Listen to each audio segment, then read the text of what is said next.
and I will start with the today I will start with the Gandhi in India part 2 and revolutionary phase 2.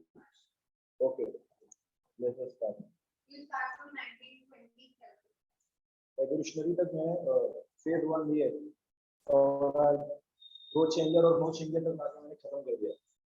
ठीक है, एक बार फिर से एक बार revise कर लेते हैं, रिकैप। तो नॉन कॉपरेशन मूवमेंट क्यों हुआ था? नॉन कॉपरेशन मूवमेंट क्यों हुआ था? उसका बैकग्राउंड क्या था?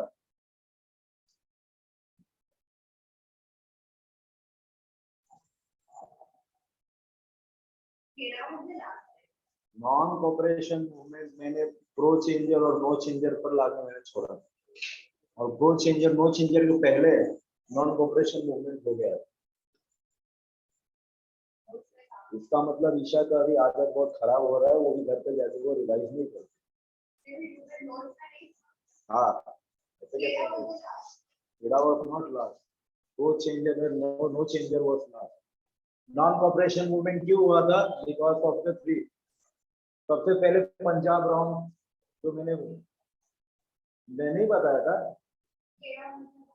जलियांवाला बाग के बारे में मैंने नहीं बताया था।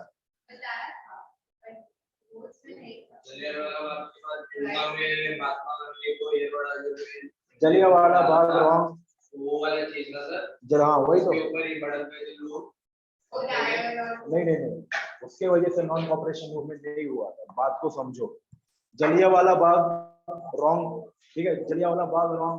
फिर बाद में खलीफा को वहां से निकाला गया था। कहां से निकाला गया था? ऑटोमन एम्पायर से, ठीक है, ब्रिटिश के साइड लोगों ने ट्रीटी साइन किया था, ठीक है। उसके हिसाब से ऑटोमन एम्पायर को वहां से, मतलब टर्किश रूल को वहां से तोड़ दिया गया था। वहां पर तो बहुत डिवाइडेशन हो गया था, वहां पर ऑटोमन एम्पायर को खत्म कर दिया गया था, और खिलाफत जो भी खलीफा थे वहां पर बैठे थे, खलीफे, उनको वहां से एबोलिश कर दिया गया था। उससे क्या हुआ कि दुनिया भर में मुसलमान भड़क गए, और ऑफकोर्स तो उस समय इंडिया में भी मुसलमान थे, तो इसके लिए वो ब्रिटिश के खिलाफ वो भी अच्छे से भड़क गए थे, ठीक है।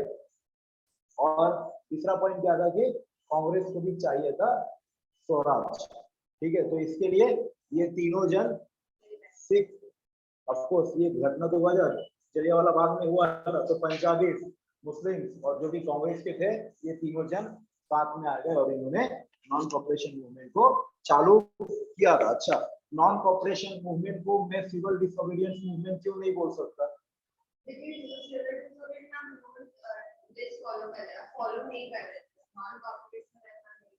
नॉन कॉपरेशन मूवमेंट में गांधी जी ने रूल तोड़ने के लिए ऐसा कुछ नहीं बोला था, ठीक है। उन्होंने सीधे बोला था boycott the British goods, boycott the British university, boycott the court, मतलब जो भी बैरिस्टर है वो कोर्ट जाना बंद कर दे, और अगर कोई आदमी अफोर्ड कर सकता है तो they can boycott the government job, ठीक है। उन्होंने ऐसा कुछ नहीं बोला था कि आपको टैक्स पे नहीं करना है, आपको कोई रूल ब्रेक करना है। उन्होंने रूल ब्रेक के बारे में नॉन कॉपरेशन मूवमेंट में ऐसा कुछ नहीं बोला था, लेकिन रूल तोड़ने के बारे में उन्होंने कहां पर बोला था? सिविल डिसोबीडियंस मूवमेंट में। अगर वो नॉन कॉपरेशन मूवमेंट में भी अगर वो रूल तोड़ने के बारे में बात करते तो ये नॉन कॉपरेशन मूवमेंट नहीं होता, ये सिविल डिसोबीडियंस मूवमेंट होता है ना, सही है। Okay. फिर बाद में जैसे जैसे आगे बढ़ते, फिर बाद में होता है बाद में चौरी चौरा, ठीक है। चौरी चौरा में भी लोग अच्छे से शांति से प्रोटेस्ट करते हैं, और वहां पर हो जाता है पुलिस का लाठीचार्ज, लोग भड़क जाते हैं और पूरे पुलिस स्टेशन को जला के राख कर देते हैं। इससे क्या होता है कि अंदर जितने पुलिस वाले रहते हैं वो जल के राख हो जाते हैं। फिर से मैंने क्या बोला था कि ब्रिटिश को बस एक चांस चाहिए था, जहां पर वायलेंस हुआ तो वही टर्म्स को पकड़ के ब्रिटिश हर एक लोगों को अच्छे से भुगते थे, चाहे वो आदमी ये मूवमेंट में हो या ना हो। तो इसके लिए गांधी जी जब भी वायलेंस होता था तब गांधी जी वो मूवमेंट को वहीं पर बंद कर देते थे, ठीक है। तो वहीं पर गांधी जी मूवमेंट को वो बंद कर देते थे, क्योंकि अगर वायलेंस हो गया तो जो आदमी इसमें शामिल नहीं है उसको भी मार पड़ेगी। गांधी जी ने ये मूवमेंट स्टॉप कर दिया, फिर भी उन लोग का मन नहीं भरा तो गांधी जी को उठा के 6 साल के लिए भेज दिया गया जेल, ठीक है, यारवाड़ा जेल में उनको भेज दिया गया। और फिर उनको 6 साल के लिए भेजा गया था, लेकिन वो 6 साल के बीच में 2 साल में वो बाहर आ गए, जिसमें उन्होंने फास्ट रखा था, उनका तबीयत खराब हो गया और मुंबई साइड में कुछ वो सेपरेट इलेक्ट्रोड पे लेके उनका कुछ मसला चल रहा था, तो गांधी जी सेपरेट इलेक्ट्रोड के खिलाफ में थे वो, तो उसके वजह से उन्होंने उपवास रखा था, और उपवास रखने से उनका तबीयत खराब हो गया। तो ब्रिटिश को लगा कि अगर ये इतना बड़ा लीडर अगर जेल में मरेगा तो लोगों को लगेगा कि हम लोगों ने इसे मार डाला, तो इससे अच्छा इसको बाहर निकालो, नहीं तो मामला और बिगड़ जाएगा, ठीक है। और उसका क्या हुआ कि उसका और साइड इफेक्ट क्या हुआ कि नॉन कॉपरेशन मूवमेंट तो चालू हुआ बहुत अच्छे से, बहुत जोरों शोर से चालू हुआ। यूथ ने भी इसमें बहुत पार्टिसिपेट किया था। यूथ मतलब अगर मैं बोलूं, भगत सिंह ने भी वहां पर बहुत अच्छे से पार्टिसिपेट किया था। कॉलेज स्टूडेंट इसमें बहुत भर गए, ठीक है, कॉलेज स्टूडेंट, वुमेन्स, एवरीबॉडी। तो भगत सिंह ने भी पार्टिसिपेट किया था, चंद्रशेखर आजाद, सब लोगों ने पार्टिसिपेट किया था। लेकिन जैसे ही मूवमेंट बंद हुआ तो उन्हें ये पसंद नहीं है कि अरे इतना जोरों शोर से हम लोग ने मूवमेंट चालू किया ब्रिटिश के खिलाफ, और अब एक पर एक हम लोग का ये मूवमेंट बंद हो रहा है। तो अगर जहां पर मैंने आग लगा दी, ठीक है, और उसे कोई कंट्रोल करने वाला नहीं, ठीक है, अभी आप लोग यूथ हो, ठीक है, आप लोग को कोई कंट्रोल करने वाला नहीं है, तो आप लोग क्या करोगे? जो मन में आएगा आप लोग वही करोगे, ठीक है। फॉर एग्जाम्पल देखो ना, टेररिस्ट के बारे में देखो, उन लोग भी रहते यूथ, उन लोग का ब्रेन वॉश हो जाता है, और हम लोग को अच्छा कंट्रोल मिलता है, तो we are in the right path, ठीक है। तो ऐसे ही अगर वहां पर गांधी जी होते, ठीक है, उनको कोई कंट्रोल करने वाला रहता, तो कभी रेवोल्यूशनरी फेज 2 आता ही नहीं, ठीक है। तो फिर से यूथ में वैसे ही हो गया गुस्सा, और उन्होंने बोल दिया कि अब इन लोग के भरोसे नहीं होगा, अब हम लोग को ब्रिटिश को ठोकना पड़ेगा, अब हम लोग इन लोग को मारना पड़ेगा, ठीक है। तो फिर बाद में फिर से क्या हुआ, गांधी जी के जाने के बाद में, जेल जाने के बाद का बात है, जब गांधी जी जेल गए तब बाद में कांग्रेस में क्या है, दो पार्टी हो गई ना, दो पार्टी, तो एक प्रो चेंजर और एक नो चेंजर। प्रो चेंजर मतलब स्वराजिस्ट पार्टी, ठीक है, और उन लोगों ने एक पार्टी भी बनाए थे जिसको बोलते हैं कांग्रेस खिलाफत पार्टी, ठीक है ना, कांग्रेस खिलाफत पार्टी। प्रो चेंजर कौन थे? प्रो चेंजर वो थे जो बोल रहे थे कि हम लोग को जाके लेजिस्लेटिव असेंबली में हमें जाके बैठना चाहिए, हमें जो भी नॉन कॉपरेशन मूवमेंट हम लोग ने जो स्टार्ट किया था, जो बॉयकॉट हम लोग कर रहे थे, उसे बंद कर देना चाहिए, और हम लोग को जाके लेजिस्लेटिव असेंबली में जाके बैठना चाहिए, और वहां से ही हम लोग अपने पीपल को मतलब हेल्प करना चाहिए, वहां से हमें चेंज करना चाहिए। और नो चेंजर ऐसे थे जो बोल रहे थे कि नहीं, हम लोग को पूरा गांधी जी के दिखाए रास्ते पे चलना है, और आगे चल के हमें ज्वाइन नहीं करना, हमें वैसे ही बॉयकॉट को आगे ऐसे कंटिन्यू करना। तो बीच में हो गया डिवीजन, हो गया, ठीक है। फिर बाद में जब स्वराजिस्ट पार्टी में फिर दो लोग सबसे मेन कौन थे, वो सीआर दास मतलब चित्तरंजन दास और मोतीलाल नेहरू, ठीक है। जब इलेक्शन हुआ तब मोतीलाल नेहरू ने इलेक्शन जीत गए, और मतलब एक भारी वोट से वो जीत गए, और जाके वो काउंसिल और लेजिस्लेटिव काउंसिल में अच्छे से वो बैठ गए। अब executive was responsible to legislature, ठीक है, पहले जैसा लेजिस्लेचर नहीं रहा, now executive was responsible for legislature. तो लेजिस्लेचर में जाकर बैठ गए, वहां पर अब इन लोग के पास पावर अब बहुत है, ठीक है। तो फिर से इन लोग का इज्जत फिर से कांग्रेस में बढ़ गया ऊपर, और सितंबर 1923 में फिर से हुआ स्पेशल सेशन दिल्ली में, जहां पर बोला गया कि नहीं, आप लोग कांग्रेस से अलग नहीं हो, आप कांग्रेस में ही आते हो, आप लोग का भले एक पार्टी अलग है, लेकिन स्वराजिस्ट पार्टी भी एक कांग्रेस का बॉडी है, ठीक है। तो मतलब दोनों हाथ, कोई भी नहीं चाहता था कि अब कांग्रेस से हम लोग अलग हो, क्योंकि मॉडरेट और एक्सट्रीमिस्ट के टाइम पे इन लोग को ब्रिटिश ने अच्छे से पीट के अच्छे से इन लोग का लंका में आग लगा दिया था। तो अब इन लोग को फिर से नहीं चाहता कि अब हम लोग यहाँ से अलग हो और हमारे नेशनल मूवमेंट में कुछ असर पड़े, ठीक है। यहाँ तक तो ठीक है। आगे चल के स्वराजिस्ट में भी डिवीजन हुआ, ठीक है। ये फैक्ट काफी ज्यादा बुक में नहीं मिलते, लेकिन आगे चल के स्वराजिस्ट पार्टी मतलब कौन? वो चेंजर या नो चेंजर? वो चेंजर ना, पक्का। स्वराजिस्ट पार्टी ने आगे चल के कौन सा पार्टी बनाया था?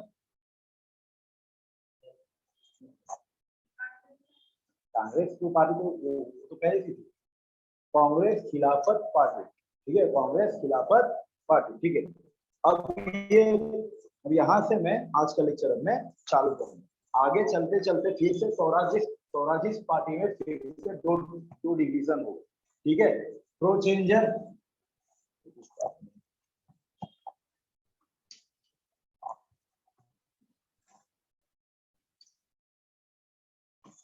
कांग्रेस में हो गए दो, एक प्रो चेंजर और एक नो चेंजर, ठीक है। अब इसमें भी हो गए दो। आगे चल गए on the basis of Hindu and Muslim, यहां पर थे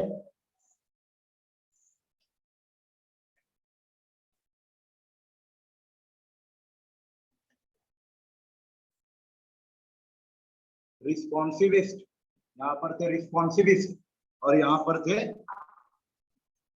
नॉन रिस्पॉन्सिविस्ट।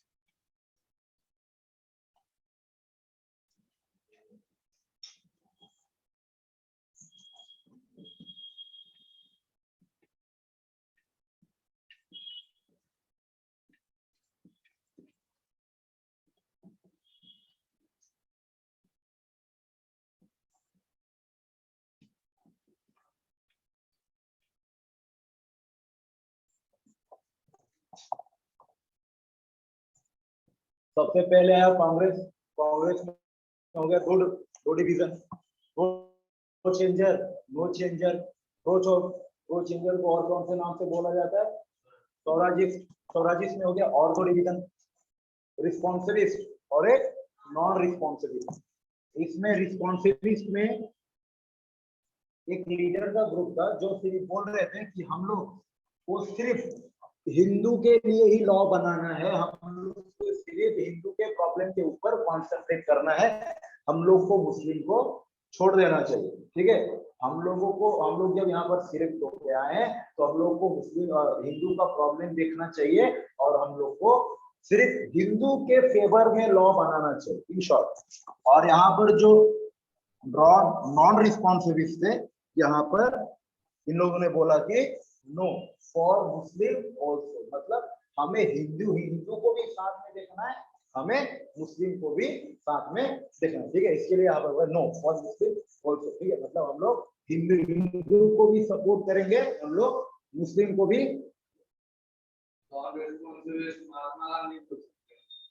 नॉन रिस्पॉन्सिबिलिटी से अपने सीआरएस महात्मा गांधी तो ये समय तो वो तो इंटरेस्टेड ही नहीं थे, पार्टीशन नहीं करना है। लेकिन उन्होंने, मैंने पिछले लेक्चर में बताया था, उन्होंने भले ही बोल दिया था लेकिन वो इन लोग के फेवर में नहीं थे। उनका लॉन्ग व्यू ये था कि मुझे ब्रिटिश को तो यहाँ से निकालना ही है, ठीक है, कुछ भी करके, मतलब वायलेंस ना करके मुझे यहाँ से ब्रिटिश को निकालना। उनके नजर में जो इन लोग का जो कंट्रीब्यूशन ये लोग कर रहे थे, जो भी असेंबली में जाकर बैठ रहे थे, तो वो असेंबली एक टेम्पररी है, ठीक है। ये लोग जो भी काम कर सकते थे वो टेम्पररी काम कर सकते। तो गांधी जी मतलब भले ही लोग पे सपोर्ट दे दिया था कि ठीक है आप लोग हमारे में ही रह के आप लोग अपना काम आप कर सकते हो, आप लोग इलेक्शन लड़ सकते हो, लेकिन उन्होंने कभी भी इन लोगों के वो सपोर्ट नहीं कर रहे थे, ठीक है। तो गांधी जी सपोर्ट पार्ट तो है ही नहीं। यहाँ पर आप बोल सकते हो कि यहाँ पर आएंगे अपने सीआर दास, ठीक है, सीआर दास थे नॉन रिस्पॉन्सिबिलिस्ट। और यहाँ पर आएंगे वन एंड ओनली वन, जैसे कि लाला लाजपत राय जी, ठीक है। लाला लाजपत राय जी बोल रहे थे वो तो उनका मतलब छोटी मतलब वही था कि हम लोग को सिर्फ हिंदू के लिए काम करना है, मुस्लिम लोग को हम लोग काम नहीं कर रहे, मुस्लिम लोगों के लिए हम लोग को काम नहीं करना है। तो यहाँ पर थे लाला लाजपत राय, ठीक है ठीक है। यहाँ पर थे सीआर दास जो बोल रहे थे कि हमें हिंदू और मुस्लिम दोनों के लिए लॉ बनाना है, दोनों के लिए अच्छा सोचना है। और यहाँ पर थे लाला लाजपत राय जो बोल रहे थे नो, ओनली फॉर हिंदू, ठीक है। तो ये हो गया एक पार्ट, ठीक है। अब बात करते कि achievement of no changer. Motilal Motilal Nehru तो यहाँ पर ही थे, यहाँ पर ही थे। नॉन रिस्पॉन्सिबिलिटी मतलब वो भी यहाँ पर ही थे, प्रो चेंजर। जवाहरलाल नेहरू या मोतीलाल नेहरू या सीआर दास, लोग सब यहीं पर थे, because they were the new leader. उन लोग पढ़े लिखे लोग थे, उन लोग मुस्लिम्स को भी सपोर्ट, मतलब सपोर्ट मतलब वो बोले थे कि हम लोग को दोनों को साथ लेके चले, ठीक है। और जैसे कि लोकमान तिलक थे, ठीक है। और जैसे कि ये मतलब जितने तो जूने लीडर्स थे, ठीक है। तो इन लोग को नहीं, हम लोग को सिर्फ हिंदू के लिए काम कर, जैसे कि फॉर एग्जांपल लाला लाजपत राय, ठीक है। अच्छा, तो नॉन चेंजर का अचीवमेंट क्या है? मैंने प्रो चेंजर के बारे में तो मैंने बता दिया था, और एक बार बता दे रहा हूँ। स्वराज का achievement, outvoted the government in many issue, ठीक है। अब इन लोगों के पास बहुत सारे इशू पे वोट करने के लिए भी पावर आ गए थे, ठीक है। इन्होंने गवर्नमेंट का बहुत सारे बिल जो हम इंडियंस के खिलाफ थे, उन्होंने बिल को वहीं पर वोट करके उसको हराया, ठीक है। इन लोगों ने बहुत सारे काम भी किए, ठीक है। जो भी पुलिस बिना किसी चार्ज के किसी लोकल पीपल को उठा के लेके जा रही थी, तो वो बहुत हद तक कम हो गया था, ठीक है।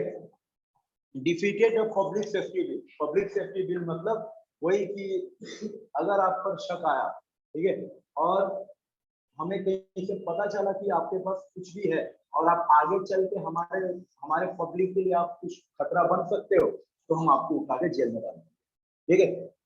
ओके, तो उसे बोलेंगे हम लोग पब्लिक सेफ्टी बिल, जिसके ऊपर भगत सिंह ने जाके असेंबली में बॉम्ब फेंका, ठीक है, जो वो हार्मफुल नहीं था। पब्लिक सेफ्टी बिल को भी इन लोगों ने पार्लियामेंट में डिफीट कर दिया था, ठीक है। आगे, फुलफिल द पॉलिटिकल वॉइड, ठीक है। जो भी पॉलिटिकल वॉइड बना था कि इंडियंस यहाँ से पूरे वहां पर थे ही नहीं, ठीक है, और अगर थे भी तो उन लोग कुछ पावर नहीं मिला था, तो वो सब पॉलिटिकल वॉइड यहाँ पर इंडियंस यहाँ पर जाकर प्रो चेंजर बैठ गए थे, ठीक है। मतलब कुछ हद तक जब ये प्रो चेंजर लेजिस्लेचर में जाकर बैठ गए थे, तो हम इंडियंस के लिए कुछ हद तक जो लाइफ था वो इजी होना चालू उन लोगों ने कर दिया था।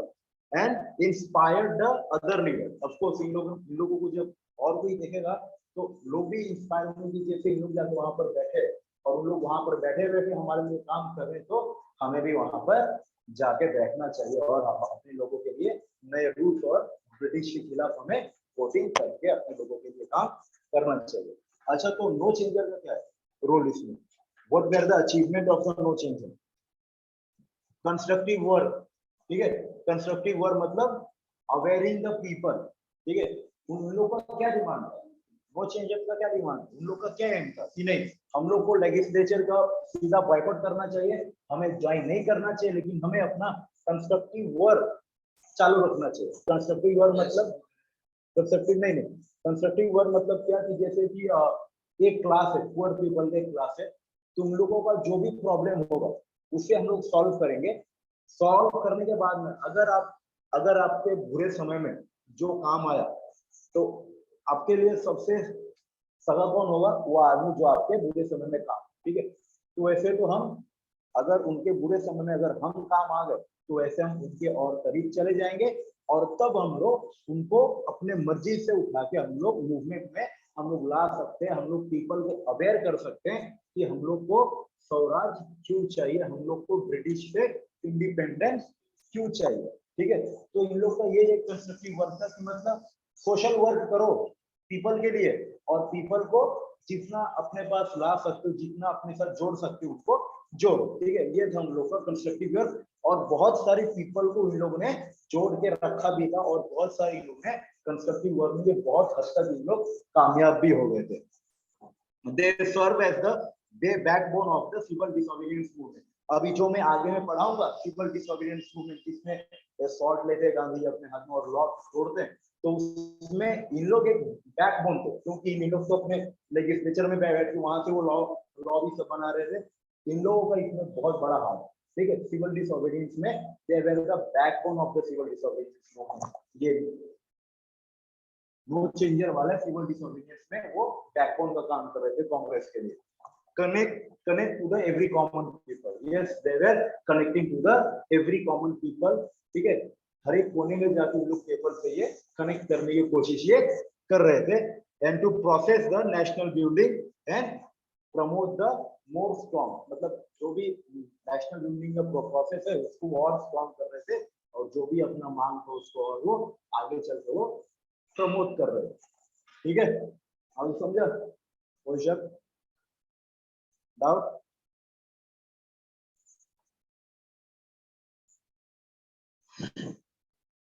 रिस्पॉन्सिबिलिटी का मतलब क्या चाहिए? यहाँ पर मत देखो, यहाँ पर मैं कुछ देखने नहीं। रिस्पॉन्सिबिलिटी का मतलब क्या है? रिस्पॉन्सिबिलिटी का मतलब क्या है? बोलो, रिस्पॉन्सिबिलिटी का मतलब क्या है? जो बिलीव करते थे कि हमें सिर्फ हिंदू के लिए काम करना चाहिए, ठीक है। और नॉन रिस्पॉन्सिबिलिटी किसको बोलते हैं?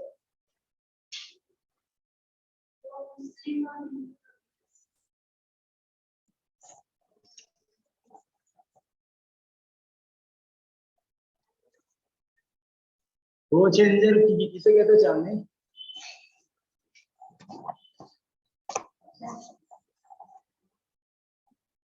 वो चेंजर किसे कहते हैं?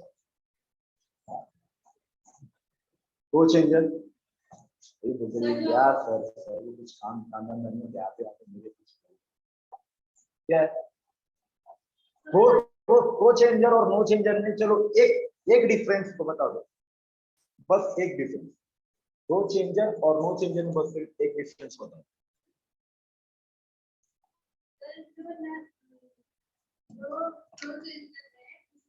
कोई भी चेंज नहीं हुआ, दूसरे वाले में हिंदू और मुस्लिम है और उसको एक करने का।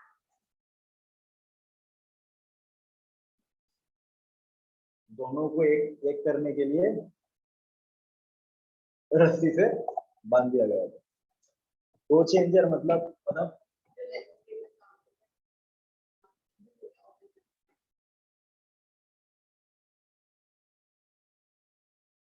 हिंदू मुसलमान जो ये कर रहे हैं ना, ये सब लेजिस्लेटिव काउंसिल में बैठे हैं, तो चेंजर सिर्फ में जाएंगे ही नहीं, बाहर से कोई कहेगा लोग दावा कर रहे हैं अपने इंडिपेंडेंस के। दो चेंजर में असेंबली में जो गवर्नमेंट के ऑपोजिट है, दो चेंजर में लाए फैक्ट्स बात करेंगे। ओके, तो नो चेंजर बाहर वाले दो चेंजर को अब अपनी गद्दी बहुत प्यारी थी, तो मतलब वो सोच रहे थे कि हम जाके लेजिस्लेचर में बैठेंगे और हम वहां से अपना काम करेंगे। ठीक है, अब बात करते हैं रेवोल्यूशनरी मूवमेंट फेज 2। ये बहुत छोटा है, आपको सिर्फ 3-4 ऐसे इंसिडेंट है जो आपके एग्जाम के पॉइंट ऑफ व्यू से आपको याद रखने। फेज 1 के जैसे इतना वो डेंजर नहीं है, दो 3 पेज का नहीं है, सिर्फ एक पेज का जिसमें आपको 3-4 इंसिडेंट है जो आपको याद रखना है, बस इतना काफी है।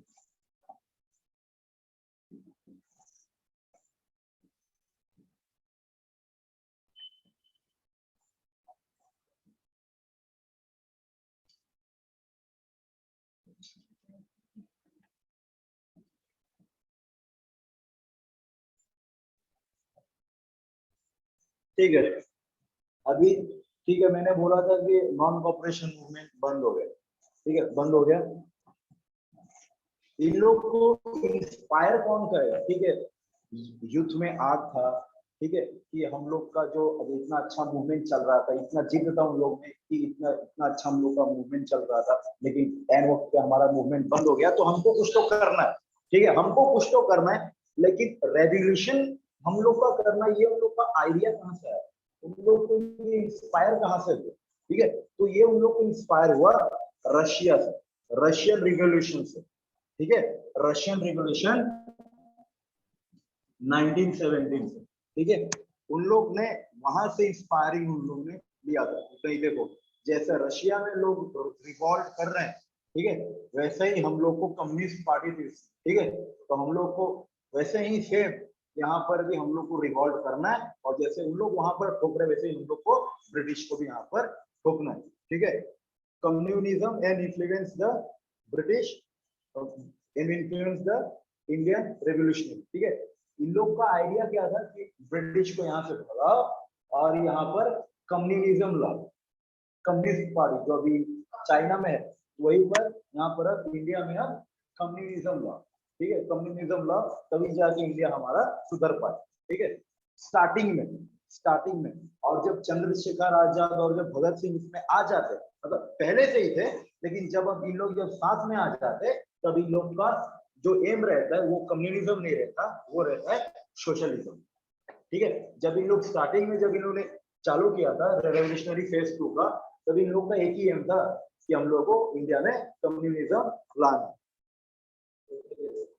स्टार्टिंग में कम्युनिज्म और लास्ट में जब सब लोग एक साथ आते हैं और जब इन लोग एक पार्टी बनाते हैं, जो आगे मैं पढ़ाऊंगा, हिंदुस्तान रिपब्लिकन एसोसिएशन सोसाइटी, जब इन लोग बनाते हैं तब इन लोग का एक एम, सब लोग जब एक साथ आते हैं तब हम लोग का एक एम हो जाता है कि हम लोग कम्युनिज्म नहीं, हम लोग सोशलिज्म लाएंगे। ठीक है, पहले इन लोग का एम था कम्युनिज्म। ठीक है, तो सबसे पहले था कम्युनिस्ट पार्टी ऑफ इंडिया। ठीक है, कम्युनिस्ट पार्टी ऑफ इंडिया जो रशिया में उन लोग ने मतलब एक सपोर्ट करने के लिए, जैसे पहले मैंने बोला था कि बाहर भी उन लोग ने बहुत सारे बना के रखे थे, तो ऐसे एक खोल के रखा था वहां पर इन लोगों ने, इंडिया के लोगों ने, एसोसिएशन वाले ने, कि वहां पर उन्होंने खोल के रखा था कम्युनिस्ट पार्टी ऑफ इंडिया, मतलब communist party of India in 1920 Tashkent में, रशिया में। ठीक है, किसने खोला था? ये सचिन सानवाल भी वहां पर जाके ये खोल, सचिन सानवाल। ठीक है, उन लोग ने मतलब वहां पर कुछ वेपन के लिए कुछ नहीं खोला था, उन्होंने वहां पर खोला था आइडिया लेने के लिए। हाँ, आइडिया लेने के लिए हम लोग जाके वहां पर देखेंगे तभी तो, उस समय तो ना यूट्यूब था ना कोई वीडियोस थे, तो हम लोग को पता कैसे चलेगा, उन लोग का मेथड्स कैसे पता चलेगा? मेथड्स तो पता हो चलने चाहिए। तो लोगों ने बस जाके वहां पर मेथड पता किया था कि इन लोग लड़ कैसे रहे हैं, इन लोग का प्रॉब्लम क्या है और उन लोग का लड़ने का ट्रिक क्या है। ठीक है, तो वही ट्रिक उन लोगों ने बाद में आके इंडिया में उन्होंने अप्लाई कर दिया था। तो सबसे पहले बना था हिंदुस्तान रिपब्लिकन एसोसिएशन। ठीक है, हिंदुस्तान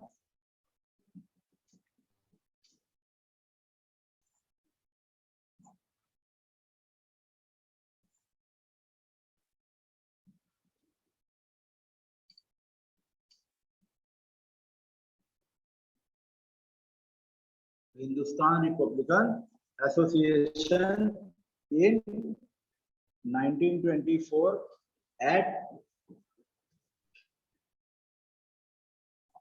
कानपुर। ठीक है, Hindustan Republican association in 1924 eight Kanpur. तो इन लोग का सबसे सबसे बोलते हैं ना, एक तो नामची जो अभी सबसे इंपॉर्टेंट है, हिस्ट्री में हम लोग को पढ़ा जाता है, वो है ट्रेन का लूट। ठीक है, ककोरी ककोरी कॉन्स्पिरेंसी। ठीक है, ट्रेन जो उन लोग ब्रिटिश थे वो लोग लूटते हैं, मैं आपको डिटेल में बताता हूँ। इनके लीडर थे राम प्रसाद बिस्मिल, सचिन साइनवाल, योगेश चंद्र। ठीक है, ये तीनों थे इसके लीडर थे। ठीक है, सचिन साइनवाल, राम प्रसाद बिस्मिल और योगेश चंद्र। इन लोग का एम क्या था? Arm rebel. ठीक है, arm rebel, remove the British and form the, इन लोग ने उस समय इंडिया का नाम भी सोच के रख दिया। ठीक है, Republic of united state of India. ठीक है, जैसे कि अभी है यूनाइटेड स्टेट ऑफ अमेरिका, उन लोगों ने उस समय अपना इंडिया का नाम भी सोच के रख दिया था, republic of united state of India. ठीक है, Republic of united state of India. जब हम लोग ब्रिटिश को भगा देंगे तब हम लोग अपने इंडिया का नाम रखेंगे republican of united state of India, ठीक है। तो आज रहता है यूएसआई ना, united state of India. But they have no money, ठीक है। इतने भारी स्थल पे जाके आपको रिवॉल्व करना ब्रिटिश के पास, तो मनी तो चाहिए, वेपन कहाँ से लाओगे, ठीक है। रिवॉल्व करने के लिए थोड़ी ना आप जाके लाठी डंडे पत्थर से मारोगे, वेपन चाहिए, गोला चाहिए, बारूद चाहिए, तो हम लोग को चाहिए मनी। तो ये मनी के लिए ऑन 9 अगस्त 1925 को इन लोगों ने ट्रेन को इन लोगों ने लूट लिया, जिसको बोलते हैं Kakori conspiracy. Kakori conspiracy, it is in UP. Kakori conspiracy, it is in the UP. उस दिन पूरा प्लान बन गया था कि हमें ये ट्रेन को लूटना है, ठीक है। 8 नंबर की ट्रेन थी जो डाउन आ रही थी, ठीक है। यहाँ से वो गई थी, वहां पर सब ट्रेजर और जितने भी वेपन है वो भर के वहां से वो डाउन आ रही थी। ये डाउन ट्रेन था, ट्रेन का नंबर था 8। तो ककोरी कॉन्फ्रेंस, तो इन लोगों का फुल प्लान था कि हमें ट्रेन को रुकाना है और वहां से जितना सामान हो सके वहां से लूटना है। और उन लोगों ने वहां पर काफी ज्यादा ब्रिटिश को भी इन लोगों ने मार डाला था और ट्रेन को सब लूट के यहाँ से चले गए थे। इन लोग का जो लीडर थे वो थे of course Ram Prasad Bismil, Ashfaqulla Khan, Ram Prasad Bismil, Ashfaqulla Khan, Chandrashekhar Azad, Rajendra Lahiri and Sachindra Bakshi. ये सब लोगों ने मिलके ट्रेन को लूट लिया, ठीक है। सब लीडर्स का नाम का टेंशन नहीं है, यहाँ पर मैंने सब लीडर्स का नाम मैंने लिख दिया और आप लोग को ये सब याद होने चाहिए, ठीक है। मतलब इतने भी याद नहीं कि अगर एक बार एमसीक्यू सामने आ गया तो आपके दिमाग में क्लिक हो जाना चाहिए, अच्छा ये सब तो पूरी के थे, ठीक है, ये मूवमेंट के थे, तो आपको आपके दिमाग में क्लिक हो जाना चाहिए, ठीक है। बाकी सब तो पकड़े गए, सब पकड़े गए, सब लोग को उठा के फांसी पे लटका के फांसी पे उन लोग को चढ़ा दिया गया। सिर्फ वहां का सबको, चंद्रशेखर आजाद को छोड़ के सबको, चंद्रशेखर आजाद वहां से स्केप कर गए थे, भागने में वो कामयाब हो गए थे।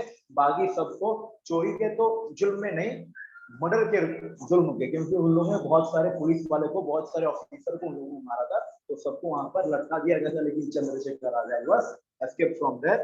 और आगे चल के इन लोगों ने हिंदुस्तान सोशलिस्ट रिपब्लिकन एसोसिएशन बना, ठीक है। इन लोग का नाम भी बहुत भारी भारी, Hindustan socialist Republic association in 1928, ठीक है। तो यहाँ पर तो ये इन लोग का सब लोग को फांसी मिल गया, तो वो बस इन लोग का इम्पोर्टेंट है ये ककोरी कॉन्स्पिरेसी, यहाँ तक इन लोग का चल पाया ये हिंदुस्तान रिपब्लिकन एसोसिएशन 1924 में। और इन लोग का 1925 में जब चोरी किया, बस इन लोग को पकड़ के घूम के डाल दिया जेल में। और यहाँ से भागने में कौन कामयाब हुआ? सिर्फ चंद्रशेखर आजाद। जब चंद्रशेखर आजाद यहाँ से भागे तो इन लोगों ने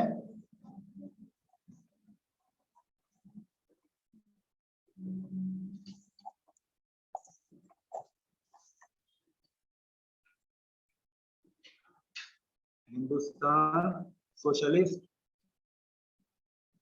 रिपब्लिक एसोसिएशन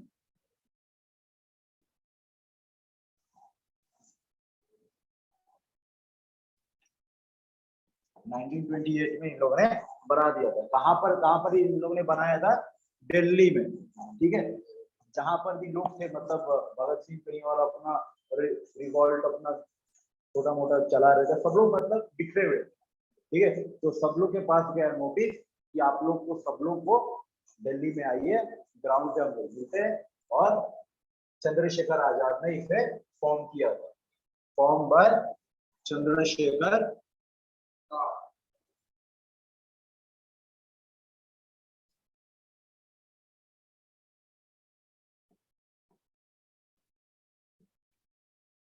इन दिल्ली, ठीक है। तो यहाँ पर इनके मेंबर थे विजय कुमार, जयदेव कपूर, शिव वर्मा, भगवती चरण बोहरा, ठीक है, भगवती चरण बोहरा ने इसके ऊपर क्वेश्चन आ चुका है, इन्होंने एक मैनिफेस्टो लिखा था, ठीक है, भगवती चरण बोहरा ने इन्होंने एक मैनिफेस्टो लिखा था।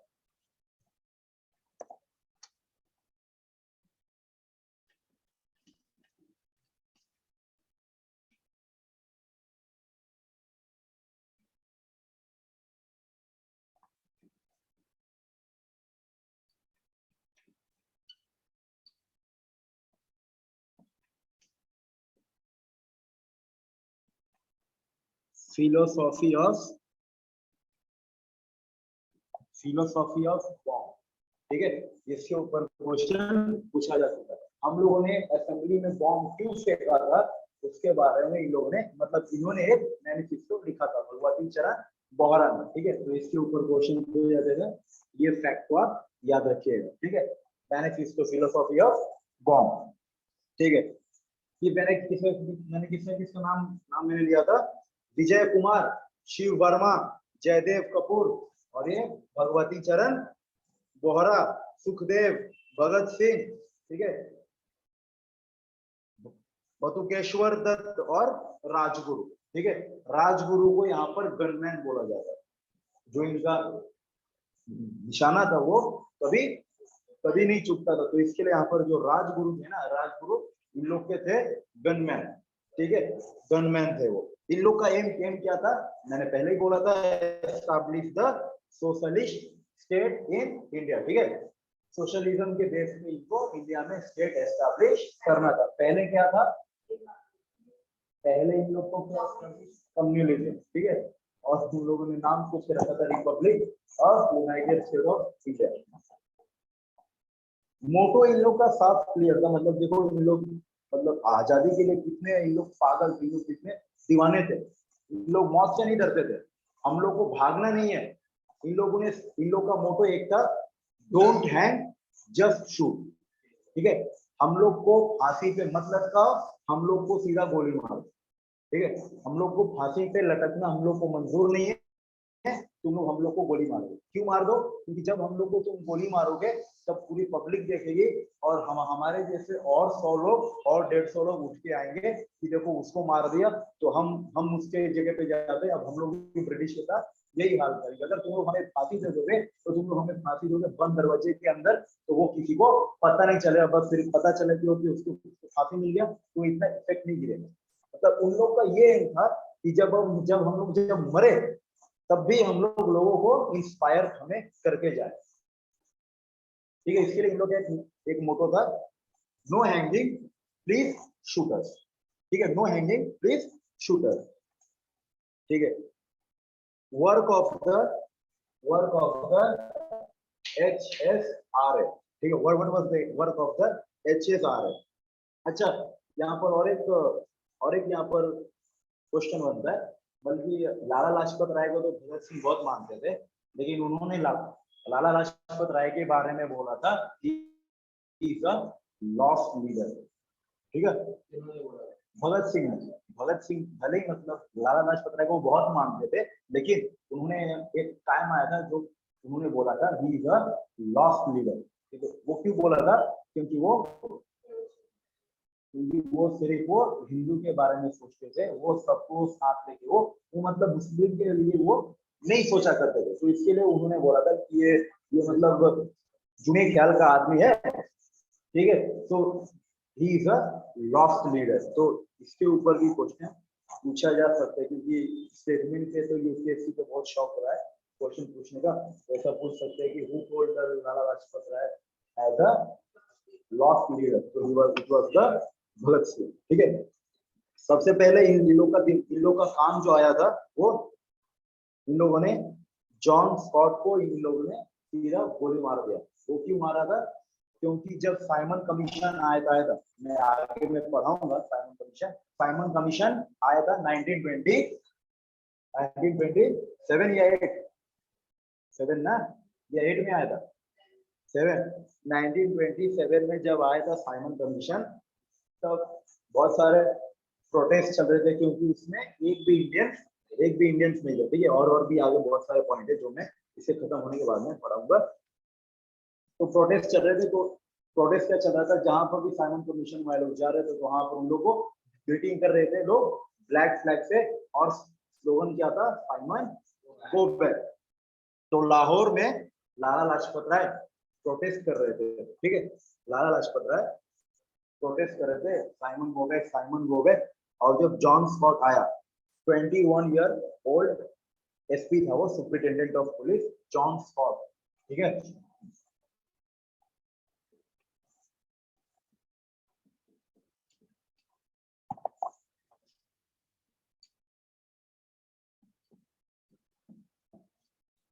Twenty one year old SP, मतलब ये अभी बच्चा ही था, सुपरिटेंडेंट ऑफ पुलिस। और जब लाला लाजपत राय के सामने आया तो लाला लाजपत राय जोर जोर से चिल्ला के Simon go back, Simon go back वो बोलने लगे। तो इसका भी खून गरम, दिमाग सटक गया, बोला कि लाठी चार्ज करो। लाला लाजपत राय को मार लगा था सर पे, और ज्यादा गहरा मार लगा था चेस्ट पे, जो कि 1 महीने के बाद में लाला लाजपत राय का मौत हो गया था। वो मार जो लगा तो वो बहुत वो उसने वो अंदरूनी घाव दे दिया था, ठीक है, छाती का, हाँ, छाती का हड्डी उनका टूट गया था, और मतलब बहुत जगह मारा था।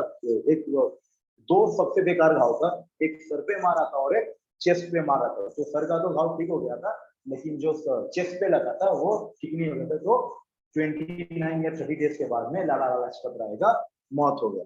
तो इसका बदला लेने के लिए जब no he had just order, ठीक है, इसने जो ये एसपी था, ये जस्ट ऑर्डर, ठीक है, ये जस्ट ऑर्डर, शूट करने वाला था सौंदर, ठीक है, ही हैड जस्ट ऑर्डर, ठीक है, he was the commissioner, ठीक है, he had just ordered the Sounder was the 20-year-old guy, he was the SP, ठीक है, he had just ordered that.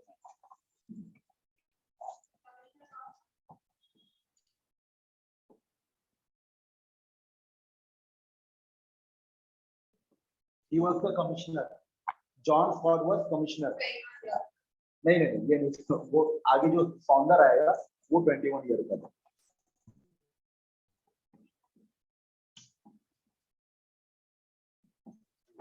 ठीक है, he had just order, और लाठी चार्ज करने वाला बंदा ये था, ठीक है, इसने सीधा लाला लाजपत राय के ऊपर इसने सीधा हमला कर दिया था, और उनको मार मार के वहीं पर इसने अधमरा कर दिया था। तो आंख में कौन आएगा उनके, सौंदर आएगा। तो जब ये बेचारा सौंदर बाहर से अपने बाइक से निकल रहा था,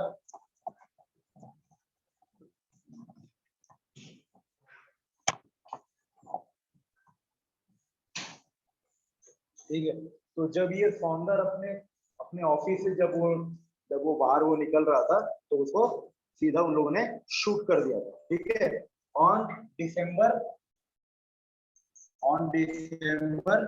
1928 he was shoot, ठीक है, ऑन डिसम्बर 1928 को वो जब दोपहर में ऑफिस से निकल रहा था तो इसे शूट कर दिया था।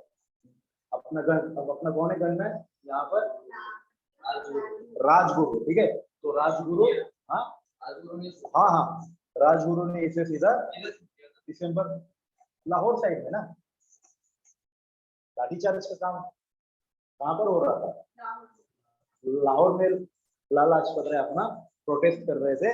तो उन लोगों ने अच्छे से प्लान बनाया, और जब दोपहर को ये जब अपने ऑफिस से निकल रहा था बाइक पे, अब पता नहीं क्या कर रहे निकला था वो, तो उसे सीधा वो शूट कर दिया गया। तो और वहां पर भगत सिंह भी वहां पर ही थे, लेकिन उसका उनमें कोई हाथ नहीं था, ही वाज जस्ट प्लान था, ठीक है, और इसे मार को वहीं पर खत्म कर दिया गया। ये सब तो हो गया, लेकिन बाकी सब लोग भाग गए, लेकिन इनमें से वहां पर 3 लोग शामिल थे, एक भगत सिंह, एक राजगुरु और एक जतिन दास, ठीक है। जतिन दास दोनों तो भाग गए, पकड़े गए अपने जतिन दास, इनको बहुत परेशान किया गया जेल में, लेकिन इन्होंने अपना नाम नहीं बताया। इन्होंने जेल में फास्ट रख लिया कि मैं नहीं खाऊंगा, मैं नहीं पीऊंगा। इसके ऊपर भी क्वेश्चन आ चुका है, विच रेवोल्यूशनरी हैड, मतलब जिसने अपना जान फास्टिंग के ऊपर उन्होंने अपने जेल में दे दिया, तो नाम आएगा उनका जतिन दास। पहले भी एक बार क्वेश्चन अच्छे से इसके ऊपर पूछा जा चुका है और बहुत सारे एग्जाम में भी इसके क्वेश्चन पूछे जा चुके हैं। तो 64 डेज इन्होंने फास्ट रखने के बाद में इनका मौत हो गया। ठीक है, 64 डेज इन्होंने फास्ट रखा, तो इन्होंने कुछ खाया नहीं था और उनका मौत वहां पर हो गया। इनको खिलाने के लिए भी बहुत मार रहे थे, बहुत पीट रहे थे, लेकिन इन्होंने कुछ नहीं खाया था। 64 डेज, मतलब सोचो वो आदमी कितना तड़प तड़प के मरा हो। 64 डेज में वो मर गए थे। तो जतिन दास को पकड़ लिया गया था, उन्होंने जेल में फास्टिंग किया था और 64 डेज में वो मर गए थे। फिर बाद में हुआ था Bombay Indian legislature, bomb in Indian legislature, मौत नहीं पूरा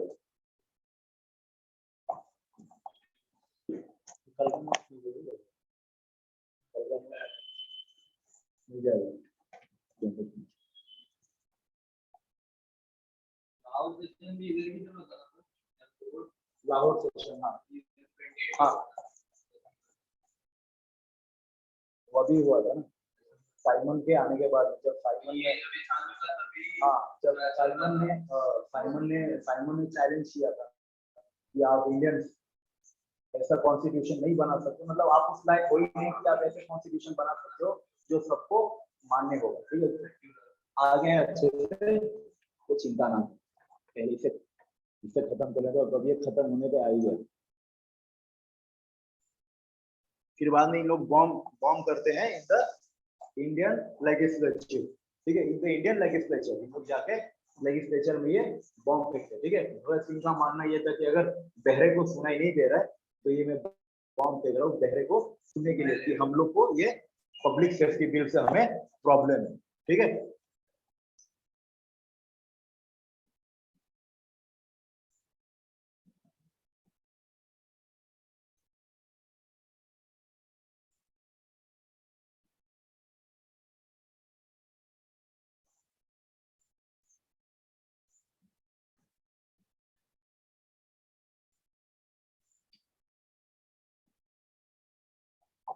bomb in Indian legislature on 8 अप्रैल 1929।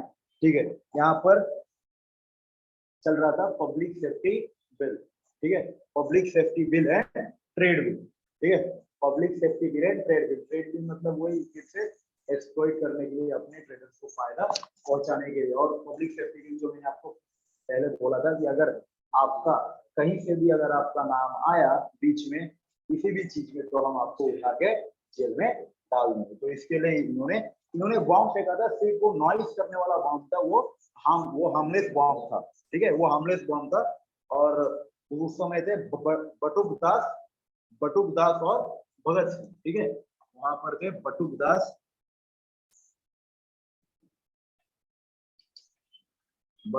ने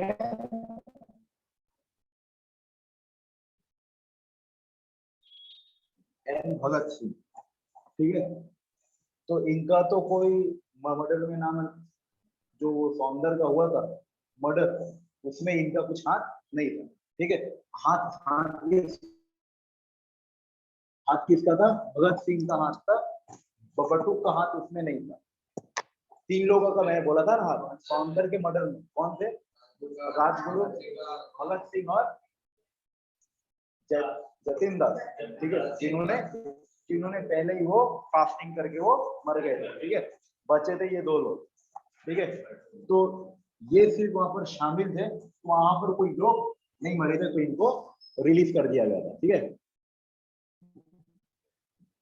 रिलीज। ठीक है, इनको भी जेल से रिलीज कर दिया जाता, लेकिन कभी पता चला कि अरे ये तो वही बंदा है जिसने हमारे एसपी को मारा था, हमारे ऑफिसर को मारा था, सौंदर को मारने वाला बंदा ये भी था।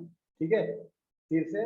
और जो सुखदेव थे उन्होंने पूरा अच्छे से बैठ के उन्होंने प्लान किया था। तो इसके लिए राजगुरु गोली मारने वाले, भगत सिंह क्योंकि वो भी वहां पर शामिल थे, और सुखदेव जो इसमें प्लान में शामिल थे, चंद्रशेखर आजाद को भी उन लोग पकड़ने वाले थे, बट अगेन येट यहाँ से वो एस्केप कर गए। ठीक है, तो पकड़े गए 3 लोग, और तीनों को उठा के इन लोगों ने फांसी इन लोगों ने चढ़ा दिया था। भगत सिंह को राजगुरु को और सुखदेव को, तीनों को उठा के उन लोगों ने फांसी पे चढ़ा दिया था। अगर इन लोग का हाथ, अगर उन लोग को पता नहीं चलता कि इन लोग का हाथ है तो इन लोग भी आराम से वो रिलीज हो जाते, लेकिन उस समय भी कोई इंडियन ही था जो जाके ये भांडा ब्रिटिश के सामने छोड़ा था कि साहब यही वो आदमी है जिसका हाथ सौंदर्य के मदर में था, आप इनको छोड़ नहीं सकते।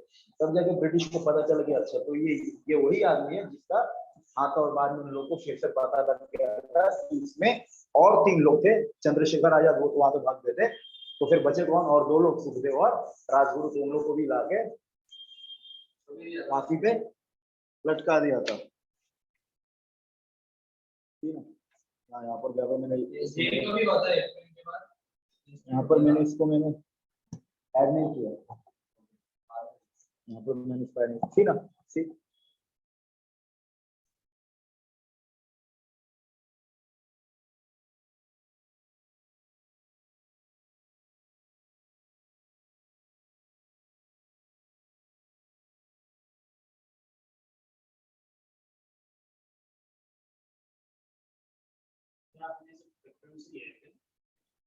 Three books. Spectrum, India's Struggle for Independence by Bipin Chandra and Old NCR.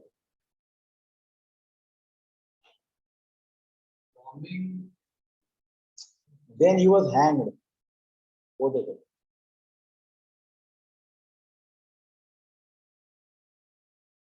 bombing दिखा रहा है 27 में बोल रहा है।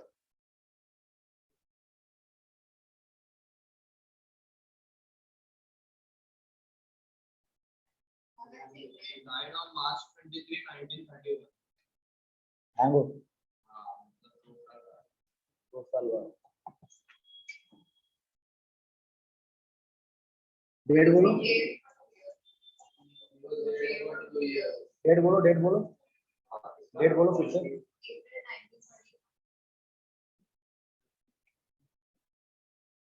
1930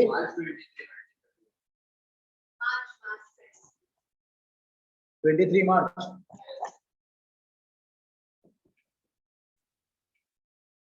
23 मार्च 1931, ठीक है। फिर बाद में फिर से on February 27, on February, he was arrested in May 1927. नहीं On the pretext that he had been involved in bombing that had taken place in Lahore in October 1926. यहाँ पर तो 8 अप्रैल वो 1920 October 1929 को हुआ था ना बॉम्ब। एक बार चेक कर लेना फिर से, ठीक है। ऑन February 27, 1931 फिर से चंद्रशेखर आजाद को शूट कर दिया गया था इलाहाबाद में, अल्फ्रेड पार्क, ठीक है। अल्फ्रेड पार्क में फिर से उनको शूट कर दिया गया चंद्रशेखर आजाद को, अल्फ्रेड पार्क।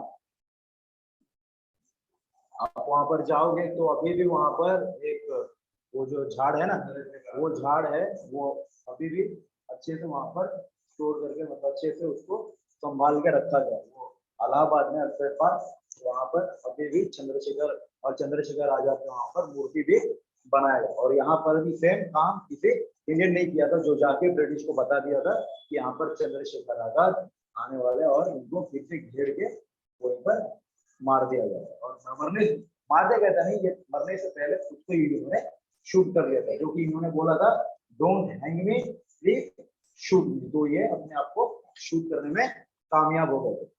लोग इतने पागल हो गए थे कि ब्रिटिश को वहां से वो झाड़ को कटवाना पड़ा था, ठीक है। ब्रिटिश को वहां से झाड़ को कटवाना पड़ा था। ऐसा बोलते हैं कि भगत सिंह के जो फैमिली वाले थे, उन लोगों ने जाके वहां पर फिर से वहां पर उनकी बहन या उनकी भाभी जाके वहां पर फिर से झाड़ वहां पर लगाए थे, ठीक है। तो वो झाड़ मतलब अभी भी हम लोग को वही जगह पे देखने के लिए मिलता है। वहां पर सब है। हाँ, तो based on this revolutionary fest 2, तो इसमें सभी है, राम प्रसाद बिस्मिल, ये सब स्टार्टिंग में वो सब खत्म हो जाएंगे, बाद में भगत सिंह, सुखदेव, राजगुरु और चंद्रशेखर आजाद, जब चंद्रशेखर आजाद मरते हैं तो लगभग लगता फिर बाद में भगत सिंह का फांसी फांसी होता है पहले, बाद में इनको इनको भी पहले ये मरते, बाद में इनको भी फांसी दे दिया जाता है, एंड हो जाते हैं। झाड़ तो हाँ, नाइस क्वेश्चन।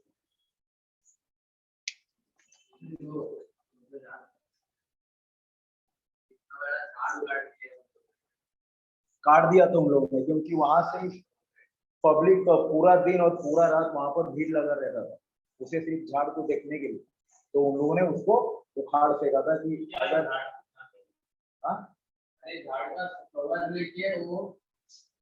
मेरे भाई वो झाड़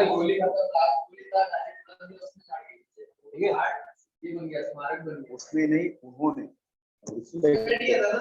हाँ, तो तुम बोल रहे उसने सुसाइड किया था, उसने नहीं उन्होंने। रिस्पेक्ट दिस मैन, हाँ रिस्पेक्ट दिस मैन। इनकी माँ का इतना बुरा हालत था कि जब ये माँ इनकी गांव में थे, यूपी गई थे ये, तब उनके ही गांव वाले उनकी माँ को आतंकवादी की माँ बोल रहे थे। ऐसे हम लोग को उस समय माइंडसेट था, जिस आदमी ने हमारे लिए जान दिया तो उसकी माँ को हम लोग आतंकवादी की माँ बोल रहे थे।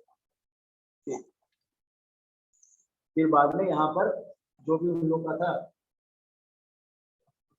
Hindustan association Republican of India, यहाँ पर इन लोग का पूरा खत्म हो जाता। ठीक है, अब यहाँ पर आप लोगों को और एक लीडर का नाम याद रखना है, सूर्य सेन। ठीक है, सूर्य सेन, इनके ऊपर बहुत बार क्वेश्चन पूछा जा चुका है। ये अभी चिटगांव से ये रिलेटेड है, जो अभी बांग्लादेश में, उस समय जो पार्टीशन नहीं हुआ था, जो अभी बांग्लादेश में।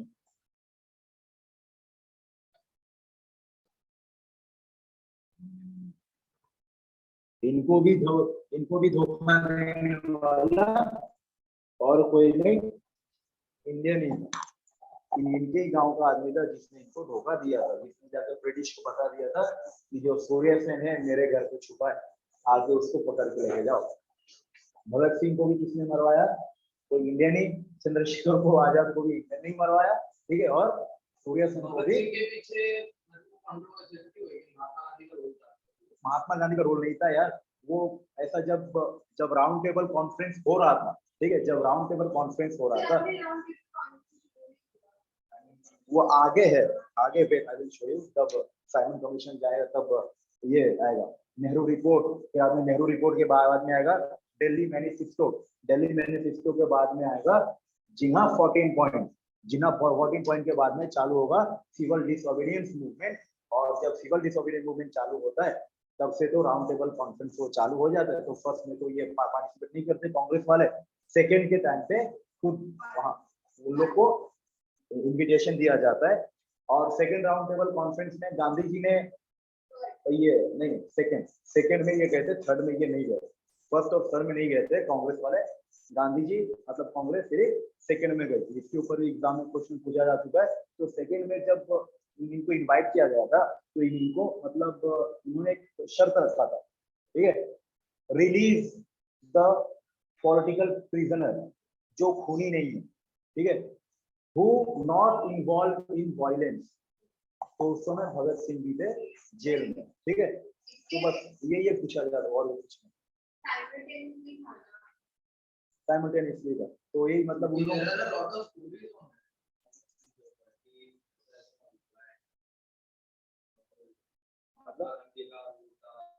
नहीं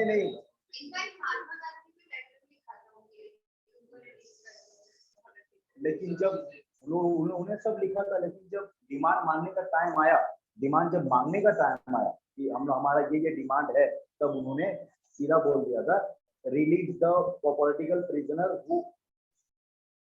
who not involved in the violence। इन्होंने सीधा पॉइंट में इन्होंने बोल दिया था who not involved in the violence। लेकिन भगत सिंह वायलेंस में इन्वॉल्व थे, क्योंकि उन्होंने सौंदर का मर्डर इन्होंने कर दिया। ठीक है, और इन्होंने हाँ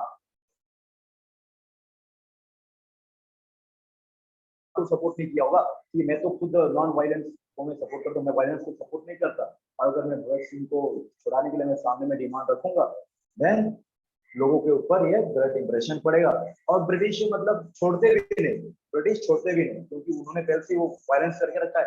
और अगर ब्रिटिश छोड़ दे तो लोगों को फिर से गलत मतलब मैसेज जाता कि देखो उसने मार के वो बाहर आ गया, तो हम ब्रिटिश को मार के क्यों नहीं बाहर आ जाते, तो ब्रिटिश उनको छोड़ते भी नहीं।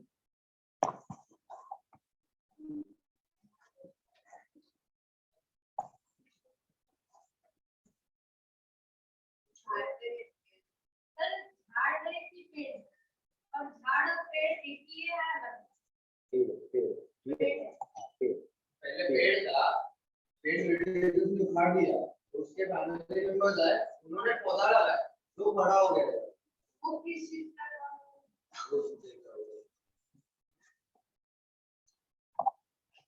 पीपल का होगा, नहीं था पीपल का।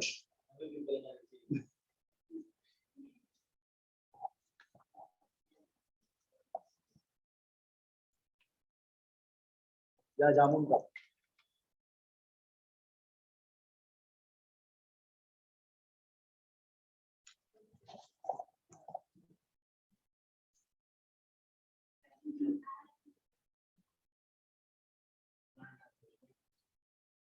मिला?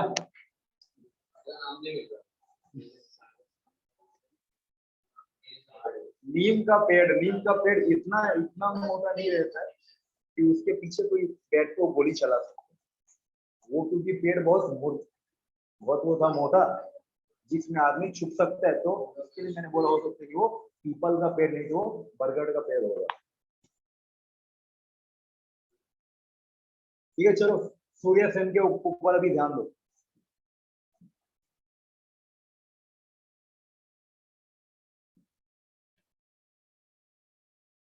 मार्च 1894 से लेके 12 जैन 1934,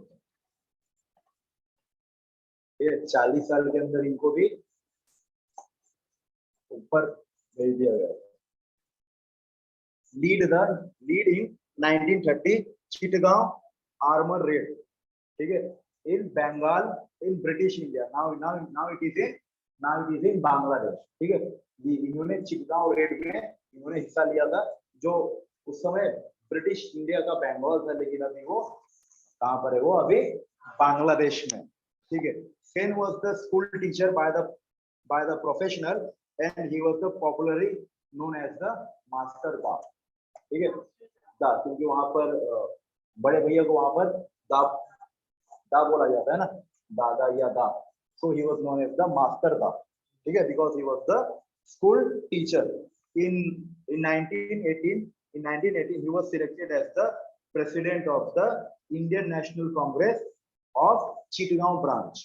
ठीक है, मैंने क्या बोला था, गांधी जी ने और एक दिया था रिफॉर्म कांग्रेस में कि आप लोग को प्रोविंस लेवल पे भी कांग्रेस का जो एक बॉडी आप लोग को खोलना चाहिए। मैंने आप लोगों को बोला था ना, उस समय आप लोग थे ना, आप में थे न्यू, तो उन्होंने क्या बोला था कि आपको प्रोविंस बेस्ड लेवल आप लोग को वहां पर कांग्रेस का जो एक ब्रांच आप लोग को ओपन करना चाहिए। तो ये चिटगांव ब्रांच के वो वहां के वो प्रेसिडेंट थे इन 1918। ठीक है, he was known as for his brilliant action and efforts in the Indian history for taking the young teenager and turning them into the revolutionaries against the British। ठीक है, ये टीनेजर को पकड़ते थे, पूरा ट्रेनिंग देते थे, उन लोग को फुल ट्रेन करते थे और उनको रिवोल्यूशनरी वो बना देते थे। ठीक है, ब्रिटिश के खिलाफ। तो ब्रिटिश के नजर में ये कौन थे, एक मतलब आतंकवादी क्रिएट करने वाले। ठीक है, ऑफ कोर्स तो ब्रिटिश तो इन लोग को फ्रीडम फाइटर तो मानते नहीं थे, ब्रिटिश इन लोग को क्या मानते थे, आतंकवादी। ठीक है, तो सूर्य सेन उनकी नजर में क्या थे, टीचर ऑफ टेररिस्ट। ठीक है, तो फिर बाद में फिर से ब्रिटिश के हाथ में ये पहले से ही थे, उन लोग के दिमाग पे ये पहले से ही थे, लेकिन उन लोग का गुस्सा तब चढ़ा जब इन्होंने चिटगांव आर्मर रेड किया। ठीक है, इन्होंने जो भी था वहां का, मतलब चिड़गांव में एक बड़ा पुलिस कैंप था, ठीक है, पुलिस हेडक्वार्टर था, ये वहां पर गए, जितने भी गोला बारूद था, जो भी हथियार था, वहां पर इन्होंने लूटा, और ऊपर चढ़ के जो ब्रिटिश का जो फ्लैग था उसको उठा के नीचे फेंका, और वहां पर अपना इंडियन फ्लैग वहां पर लगा दिया। ठीक है, अब जब पुलिस का जब एनकाउंटर हुआ, तो इनके साथ और 12 रेवोल्यूशनरी थे, जो पुलिस के एनकाउंटर में वहीं पर वो लोग 12 लोग मारे गए, और जो हमारे जो सूर्य सेन है वो वहां से भाग गए, और यहाँ पर भाग के वो एक, मतलब एक कॉमन मैन के हाउस में जाके वो छुप गए, जिसका नाम था मित्रा सेन। ठीक है, जिसका नाम था मित्रा सेन। ठीक है, इसके घर में जाके वो छुप गए। ये बंदा सुबह सुबह उठा, मॉर्निंग को उठा, और जाके पुलिस को बता दिया कि जो है ना वो सूर्य सेन, वो मेरे घर में छुपा है, आप लोग आइए उसको पकड़ के लेके जाइए। ऑफकोर्स, क्योंकि उन्होंने जाके ब्रिटिश का उन्होंने बहुत सारा माल उन्होंने लूटा था ना, बॉम्ब गोला बारूद। उन्होंने इसको मतलब सिलेक्ट नहीं किया था, बस वो छुप गए थे जाके, उन्होंने मतलब ऐसा सिलेक्ट नहीं किया था, बस वो जाके वहां पर वो छुप गए। ठीक है, तो ये आदमी जाके सीधा ब्रिटिश को बता दिया कि ये जो आदमी है ये मेरे घर में है, आप लोग आओ इसको पकड़ के लेके चले गए। तो इनको तो लेके पकड़ के चले गए ऑन फरवरी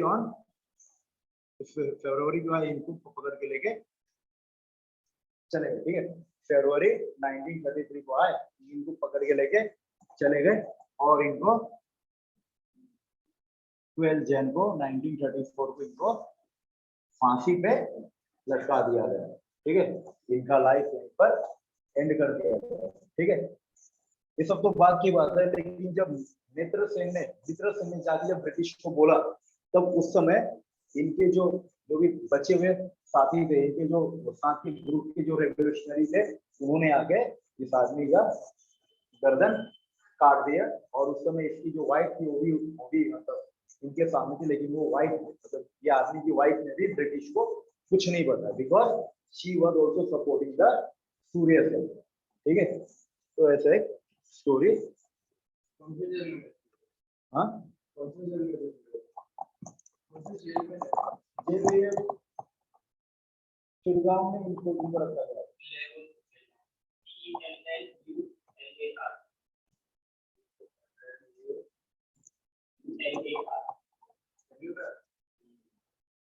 कौन सा?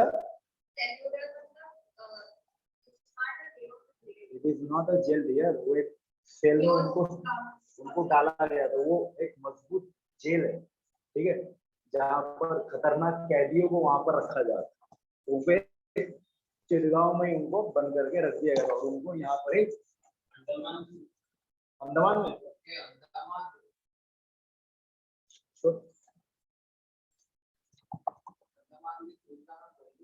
इनको अंडमान में फांसी दिया गया, लेके जाए, क्योंकि उन लोग को पता था कि अगर हम लोग फांसी इसको यहाँ पर देंगे तो रेवोल्यूशनरी फिर से यहाँ पर भड़क जाएंगे, तो उनको अंडमान में ले जाकर उनको काला पानी, ठीक है, वहां पर ले जाकर इनको लटका दिया गया है।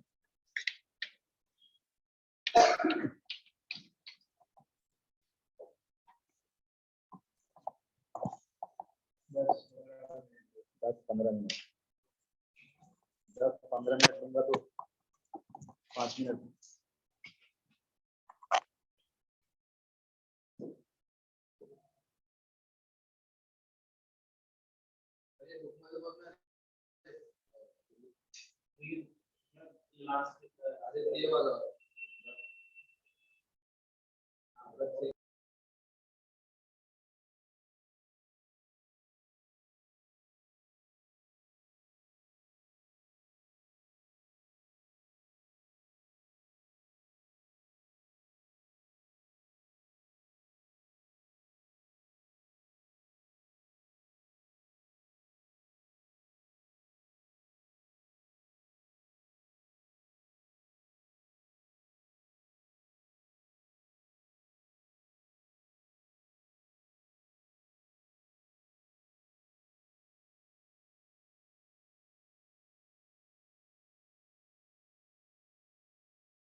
कोई देखो ना बाला साहब ठाकरे ने कौन सा मूवी है, जॉन अब्राहम का कौन सा मूवी है, saga, Mumbai saga.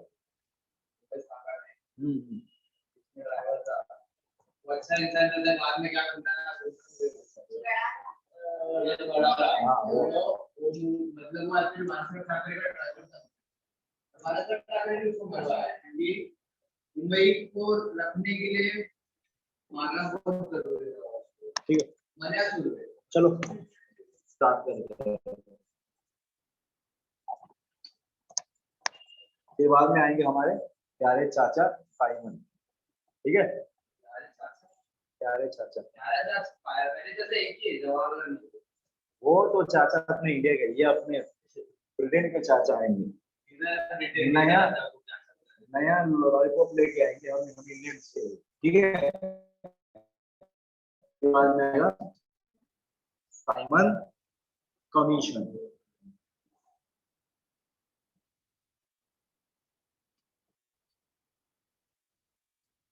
Simon commission इन 1927। ऐसे दिखाई नहीं देता वो, ऐसे देखना जरूरी है। ठीक है, यहाँ पर थे 7 मेंबर।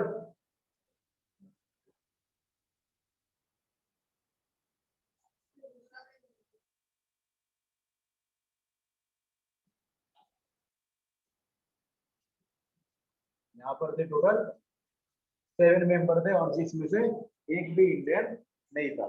ठीक है, इन लोगों ने प्रॉमिस क्या किया था मॉन्टेग्यू क्लेफर्ड में, इन लोग ने प्रॉमिस क्या किया था कि आगे जब जो भी हम लोग कॉन्स्टिट्यूशन का बात करेंगे या जब भी हम लोग कॉन्स्टिट्यूशनल रिफॉर्म लाएंगे तो उसमें हम लोग इंडिया का पार्टिसिपेशन, हम इंडियंस का पार्टिसिपेशन हम लेके आएंगे। ठीक है, जब साइमन कमीशन आया 1927 में, तो इसमें एक भी इंडियन नहीं था। ये सातों सातों जितनी 7 मेंबर है, ये सातों मेंबर were the British। ठीक है, under the supervision of sir John Simon. ठीक है, सर जॉन साइमन एटली। ठीक है, क्लाइमेट इटली जो आगे चल के ब्रिटिश का जो पीएम बने। ठीक है, तो ये दोनों इसमें मतलब मेन मेंबर्स थे।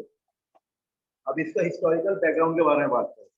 इन 1919 act provided for the appointment of the commission to review the 1919 से जो मैंने पढ़ा है, तो मैंने बोला था कि साइमन कमीशन 10 साल में वो आएगा। ठीक है, इसको आना था 10 साल में, मतलब इसको आना था 1929 में। 10 साल में ना, किसने बोला था 10 साल में?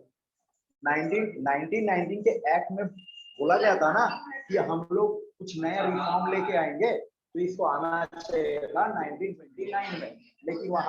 लेकिन इंडिया में पॉलिटिकल सिचुएशन इतना खराब हो गया था कि उसको 2 साल पहले ही आना पड़ा। 1927 में उसको इंडिया में आना पड़ा अपना कॉन्स्टिट्यूशनल रिफॉर्म लेके आने का।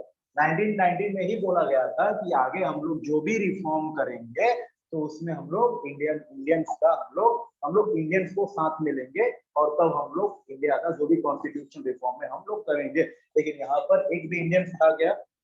एक भी इंडियंस यहाँ पर नहीं था, ऑल वेयर द ब्रिटिश। ठीक है, commission was appointed in the 1929 as per the provision of the act. ठीक है, तो फिर से इन लोग मतलब इंडिया में आ गए, और इन लोग को ऑफिशियली इन लोग इंडिया में आ गए थे 1927 को, लेकिन इन लोग को ऑफिशियली जो ब्रिटिश ने ऑफिशियली इन लोग को डिक्लेयर किया था, वो इन लोगों ने डिक्लेयर किया था 1929 में, इन लोग को डिक्लेयर इन लोगों ने किया। ठीक है, इसका मतलब आप लोग जाओ इंडिया में, आप लोग बैठो, वहाँ का सिचुएशन देखो, और आप लोग वहाँ पर एक्ट बनाना चालू करो। और ऑफिशियल इन लोग ने जो डिक्लेयर किया था वो 1929 में उन्होंने ऑफिशियली उसको डिक्लेयर किया। रिकमेंडेशन क्या आते हैं उसके? रिकमेंडेशन क्या है? पॉलिटी में पढ़ा हुआ कुछ याद है? साइमन कमीशन का रिकमेंडेशन। ठीक है, डायरेक्ट वो तो पहले से था। सेपरेटली तो था।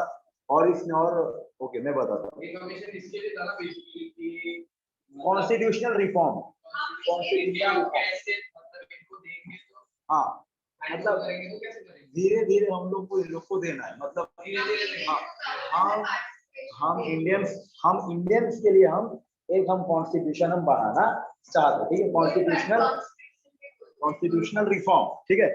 तो सबसे पहले इसका एक रिकमेंडेशन था कि dyarchy system of administration in province, जो कि 1919 में डायरार्ची इन प्रोविंस था, इसका रिकमेंडेशन ये था कि dyarchy in of administration in province is to be abolish, ठीक है।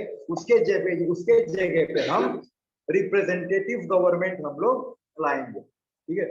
जो भी डायरार्ची जो प्रोविंस में चल रहा था उसके जगह पे हम रिप्रेजेंटेटिव गवर्नमेंट हम लोग लाएंगे, ठीक है। वो जो वहां पर जो आदमी आएगा, वहां पर जो बैठेगा वो रिप्रेजेंट, ठीक है, सब वो सबको रिप्रेजेंट करना चाहिए। तो इसका मतलब वो लोगों के बीच में से वो इलेक्ट होके वहां पर आए, ठीक है। Representative of representative government at a province level, ठीक है। वहां पर डायरार्ची उसने एबोलिश कर दिया था। Second point, it suggested the separate electorate, ठीक है। सेपरेट इलेक्टोरेट उसने बोल दिया ठीक है आप लोग सेपरेट इलेक्टोरेट रख सकते हो, तब तक रख सकते हो कि जब तक तो जो भी वायलेंस है वो खत्म नहीं हो जाता, क्योंकि इसके दिमाग में ये चल रहा था कि अगर मैंने सेपरेट इलेक्टोरेट को हटाया, ये मतलब सेपरेट इलेक्टोरेट को ये मतलब सपोर्ट नहीं कर रहे थे, लेकिन इनको इसके लिए रखना पड़ा क्योंकि अगर हम लोग ने सेपरेट इलेक्टोरेट को अगर हम लोग ने हटाया तो इंडिया में वायलेंस हो जाएगा, ठीक है। तो इन लोगों ने क्लियरली इन लोगों ने बोल कर रखा था कि सेपरेट इलेक्टोरेट टिल मतलब आप तब तक रखो कि तब तक यहाँ पर कम्युनल वायलेंस शांत नहीं हो जाता, ठीक है। क्योंकि अगर हम लोग सेपरेट बताएंगे तो फिर से दंगे फसाद चालू। तीसरा point, advocate the federation style structure at the centre, है ना, अभी जैसा चल रहा है, ठीक है। Federation style structure at the centre with council of the greater India representing both British India and the principally state, ठीक है। सेंटर में काउंसिल ऑफ स्टेट भी होना चाहिए, ठीक है। काउंसिल ऑफ स्टेट जहां पर दोनों साइड के मेंबर होने चाहिए, दोनों साइड के मतलब ब्रिटिश ने जो एरिया को कब्जा किया है वहां के मेंबर होने चाहिए, ब्रिटिश इंडिया के गवर्नमेंट होने चाहिए, मेंबर्स होने चाहिए, और प्रिंसिपली स्टेट जो कि 1858 के बारे में 1858 के बाद में उन लोग को बोलना पड़ गया था कि अब ब्रिटिश कोई भी अब प्रिंसिपली स्टेट को लोग एनेक्स नहीं करेंगे, तो यहाँ तक भी प्रिंसिपली स्टेट था, ठीक है। तो ब्रिटिश गवर्नमेंट के ब्रिटिश इंडियन के मेंबर्स भी रहेंगे और प्रिंसिपली स्टेट के जो भी प्रिंसिपली स्टेट है उसके भी मेंबर काउंसिल ऑफ मेंबर में वो भी आके बैठेंगे, क्लियर है, ठीक है। कहाँ के मेंबर बैठेंगे? बॉम्बे के मेंबर बैठेंगे। अभी मैंने बोला ध्यान कहाँ है आपका, ध्यान कहाँ है आपका? क्लास में तो मैंने अभी बोला ना, कहाँ के मेंबर बैठने चाहिए?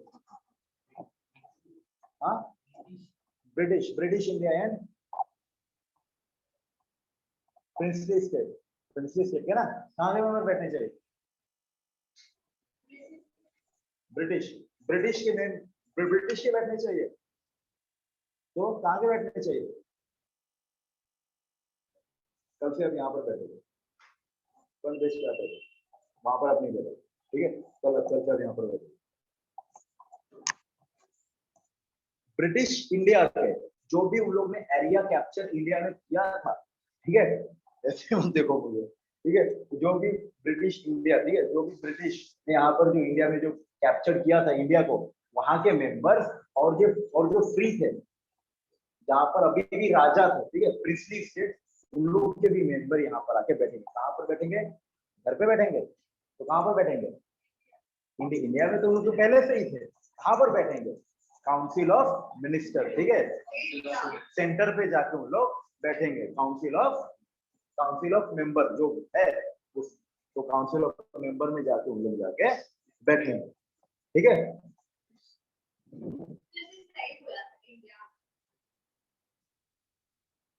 तुम्हें भी मैं खड़ा करूंगा, वहीं पर खड़ा करूंगा।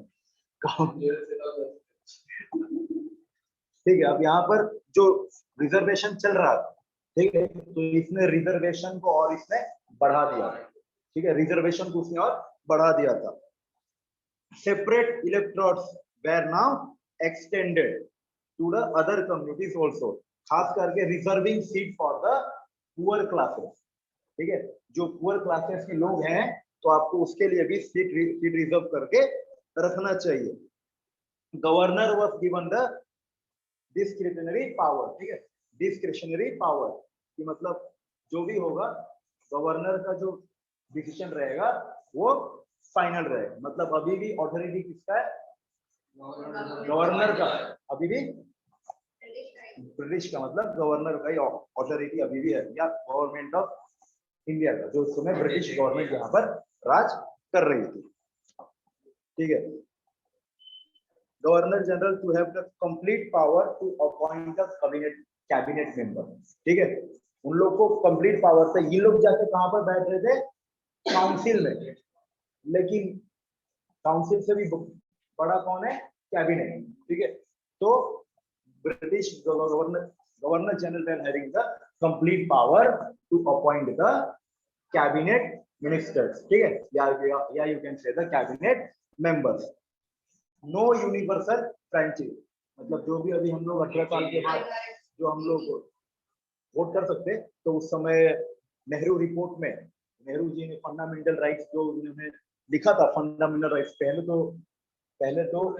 पहले ही वो आदमी थे जिन्होंने अपने रिपोर्ट में फंडामेंटल राइट्स को ऐड किया था। तो जब नेहरू जी ने नेहरू रिपोर्ट में उन्होंने वहां पर इंक्लूड किया था कि वोटिंग राइट्स 21 ईयर पे मिलना चाहिए, ठीक है।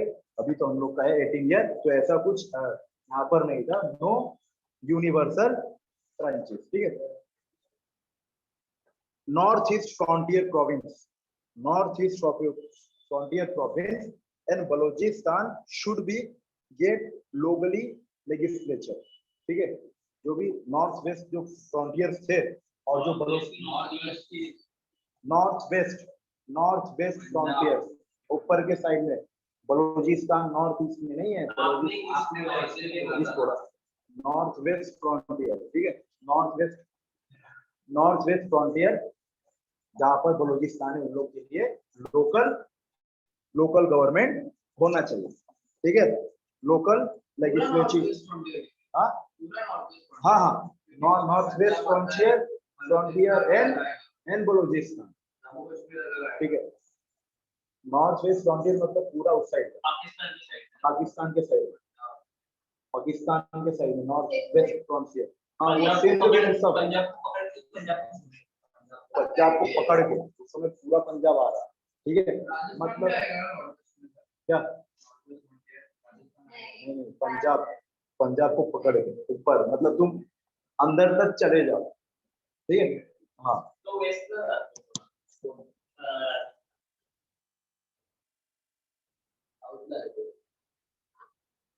राजस्थान साउथ में, मतलब नॉर्थ वेस्ट फ्रंटियर प्रोविंस के साउथ में नीचे,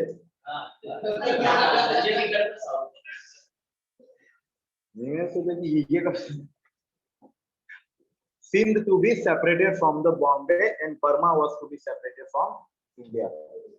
क्या पागल लोग हैं, नहीं तो आज बर्मा भी हमारे पास है, ये नहीं चाहिए।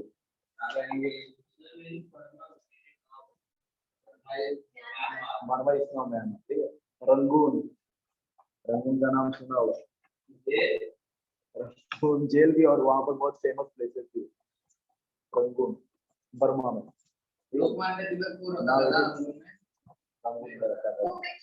6 साल के लिए उनको भी वहां पर डाल दिया गया, रंगून में, ठीक है।